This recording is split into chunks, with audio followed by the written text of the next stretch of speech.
SwimOutlet.com delivers the best online shopping experience. With an extensive selection and the lowest prices, you're guaranteed to find the product you need. Here's what you get. Free shipping on all orders over $49. Free 1 to 2 day shipping on all orders over $99. All orders placed by 6 p.m. ship out the same day. Shop at SwimOutlet.com, the web's most popular swim shop.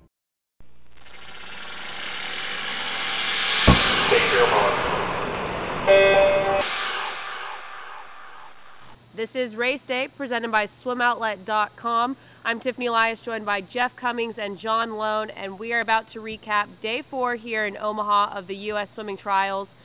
Let's get started with our race of the day. Jeff, what was it for you? Race of the day was at Women's 200 IM. Just so many storylines going on. I was here in 2008 when Ariana just missed making the Olympic team, got third. You know, a lot of people had really expected her to make it, and just missing out was kind of a really crushing blow to her. And then, of course, she comes back in 2009, world record, world championships. And today it looked like she would be getting third again. She was behind Elizabeth Hulton for almost 195 meters and just really got her hand in there. And I was so nervous. I almost couldn't watch the race because I just did not want to see that third place again. And she got there. I was almost as emotional as she was. It was a great race. That was the epitome of digging deep. That was 15 meters, you're right. It looks like, oh my God, here we go again. She's going to be one of those people where you tack on a second or third place finish. The heartbreak goes from being painful enough to being, God, this person doesn't deserve to deal with this.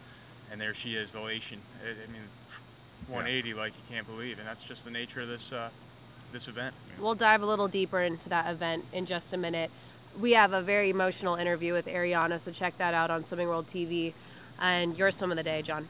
I like what Jeff did, taking a storyline. I'll take mine off a flat-out awesome performance, that being Allison Schmidt, 154.40 in the 200 freestyle. She sent a slight message to Camille Muffat of France the other day when she threw a 402 up there in the 400 freestyle. That was third in the world. This was a major message across the pond. It says, I am the #1 person to beat here in the 200 freestyle. Come get it. She was so dominant in that race. She just blew the field away. Like I said, we'll get a little bit deeper into that as well, but an American record set. I almost expected it, so that would probably be my swim of the day as well, but I really expected that of her, so it didn't come as a surprise, but it was an amazing swim. Absolutely. So let's get started with the men's 100 freestyle semifinal, and we have a good storyline here. Going into the final on top is Nathan Adrian, of course, 48.3. Right behind him is Jimmy Fagan, 48.4, and Matt Griever's getting third, 48.7. Lochte was also in the top 8, but he is going to scratch for finals tomorrow, which bumps Lezak, who got that unfortunate 9th position, into top 8. Great for Jason Lezak to get into the top 8. 6 of 8 guys go, so maybe he can grab a 5th or 6th spot. My concern off of this event is the times and where the United States is globally. We have problems as a country in terms of that 400 free relay. If you look back to March, the Australians have a guy go 47.10, James Magnuson, guy go 47.63, James Roberts, 2 guys at 48.3 and 48.5. Okay, we'll see what happens in the final. I would expect Adrian to be faster. Fegan is under 48.5, but the drop off then to the 3 and 4 spots is big. I know Phelps gets added to that relay, but this team, unless something all of a sudden lights under them, is not going to be battling for the gold medal. And if you look at France and Russia, Yannick Agnel, Daniil Azatov, those 2 countries are going to be a real problem. And 4th place is not out of the realm of possibility, as crazy as that sounds, for a country that's never, ever finished off the podium. Yeah. Well, and as we remember, in 2008, the only reason U.S. was in there for the gold was because of Lezak's unbelievable 46. So, I mean, the miracle happened in 2008. So right now, unless something happens again, they're going to be in trouble. Yeah, but I do agree with John, though. I can't imagine the United States, responding in any way to tell the Australians they have something to be worried about. Because, I mean, you have somebody like James Magnuson who could probably go 47.3 in his sleep. I mean, that puts you already, 6-7 tenths behind, no matter what Phelps can do. And then, I mean, in a 400 free relay to play catch up, I mean, yeah, Jason Lezak pulled off the miracle. I just don't see the United States really getting anybody that can do the same thing again. Well, moving on to the women's 200 freestyle, Allison Schmidt, as we mentioned earlier, an American record 154.4 punching another ticket there for her. Right behind is Missy Franklin, 156.7. Dana Vollmer getting that third place position, but it's a 200 free, so she's still going to make it there in the relay, 157. And also with her was Lauren Perdue, Shannon Vreeland, and Alyssa Anderson rounding out the top 6. Nice to see Lauren Perdue get in there. University of Virginia girl. Mark Bernardino has been at the helm of Virginia 20 plus years. So to see him get an athlete on that relay, terrific. It's a solid relay. I did think Missy would be faster than 156 high tonight.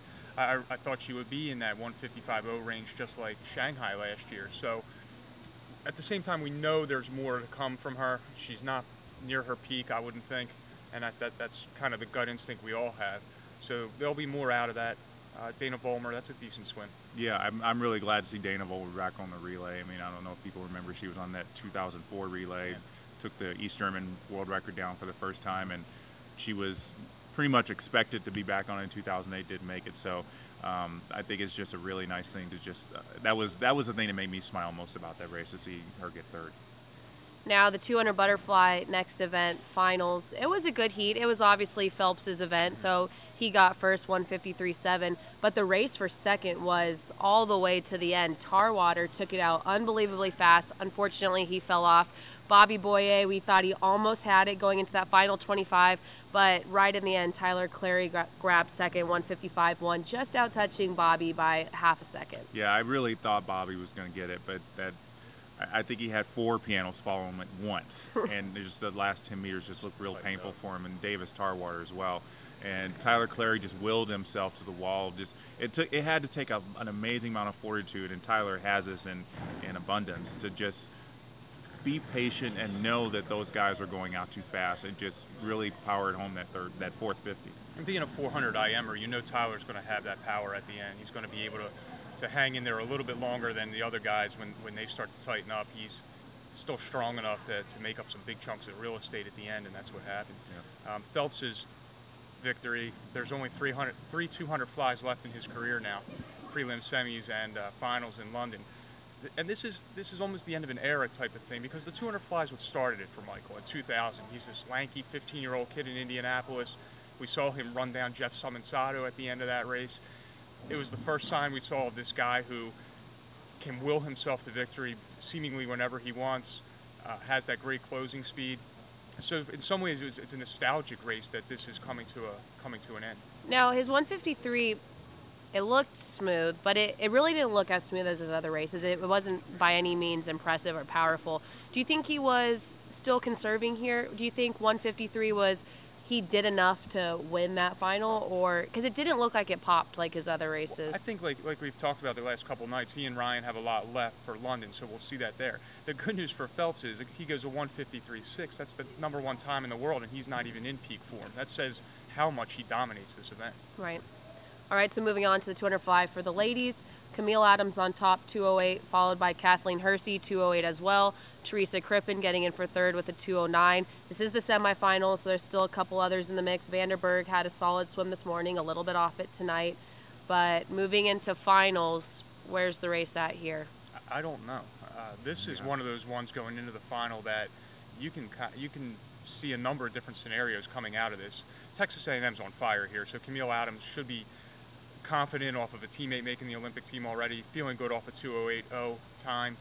Kathleen Hersey will be the one who probably comes back on people tomorrow night, but this thing is open, and I wouldn't be surprised to see a Crippen or a Vandenberg slide in there for that other spots. I was surprised it was so slow. I just thought, everybody knew that it was going to be a wide open field, so you'd have to kind of make sure you get yourself in that final, and I thought somebody like Vandenberg would kind of go, say, I'm going to go 207 here, or even Camille Adams, who had already gone at 206, say, I'll go at 207 because I know what I can do. But I think this is just a case of everybody just kind of playing the little cat and mouse game, which is, as we saw even with Elaine Breeden this morning, can be dangerous. But these girls, I guess, they pulled it off. Could it be the United States is just not real strong in this event? That's true too. But even 206 would make the final in London, so hopefully we could see one or two of those tomorrow. All right, so moving on to the men's 200 breaststroke semifinal, 210s across the board for our top three. On top was Clark Burkle, followed by Eric Shanto, and Brendan Hansen grabbed third. three-man battle tomorrow. Scott Welts also is under 211, but let's face it, this thing is Burkle, Shanto, Hansen, three-way duel, and somebody's going to get shut out of it. Hansen says he shut it down at the 150 tonight. We'll find out if that's really the case tomorrow. Shanto, I think, also has a lot more. Burkle's the question mark. He was 209 earlier this year, but how much quicker is he going to go? It's like he was 209 high, so he's right on that time now. We'll see. This is another one that's tough to pick. Yeah, and when you said Hansen shut it down at the 150, it felt easy. Semifinals, he said that in 2008, and look what happened. Right. So, I don't want to jinx it because I really, but Brendan's in a different place now. But I just know that if he's trying to push something just to kind of really prove a point to Kosuke Kitajima, who's here watching, say, look, don't just sit on your laurels. I'm out to beat you too. It could come back to bite him, especially since he's got two others catching him. All right, so that should be a good one tomorrow. And our last event was the emotional 200 IM. On top, Caitlin Leverins punching another ticket with a 2:10.2. Didn't seem too pleased with that time. Right behind her was Coukers grabbing that second place, and Elizabeth Pelton, who had an unbelievable front half of that race, just got out-touched by Coukers with a 2:11.5. Going in the race, Pelton was going to be the one out in front at the midway point, and then it was a matter of how much could she hold off Leverins and Coukers in the breaststroke. Like, Leverins did her thing, pulls ahead. Coukers catches her, I think she was about 1,500s behind going in the last 50, and then it was grinded out for the freestyle leg. There was Coukers, like Jeff talked about earlier, 15 meters left, putting it together. 4 women already under 210 this year, and so to have 2:10.2 and then the thing jump up to 2:11.3, again, work to do. Mm-hmm. Yeah, I think Ariana knows that. I mean, I think once she gets over the emotion of getting on that Olympic team, she's got 3 weeks. I think she knows what she needs to do. She did it last year at the World Championships, so she knows what she needs to do to get up there. I think Caitlin Leverins is kind of the opposite story. We thought she was going to do well in that 200 IM at Worlds and kind of faltered a little bit. So these two girls know what it takes to get in that. Will know what it takes to get that Olympic final. It's just a matter of what can they do in the next 3 weeks to make that happen. So, of Leverins and Coukers, do you think Coukers is actually the front runner heading into London? I think so, just based on the experience. But I'm not going to count Caitlin out. I mean, she's been having such a great year.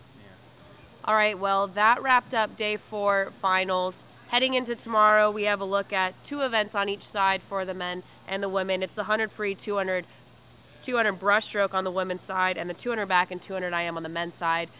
Like we mentioned earlier, there's been a couple scratches. It's Lochte out of the 100 freestyle. Oh, that'll be for tomorrow finals, but Phelps is going to be scratching the 200 backstroke tomorrow in preparation for his 2 IM. Nothing surprising there. They loaded up the entries and they were going to pick and choose. I think that was a fallback in case maybe a disaster struck somewhere else. So I think we knew that he would be bailing on one of those events.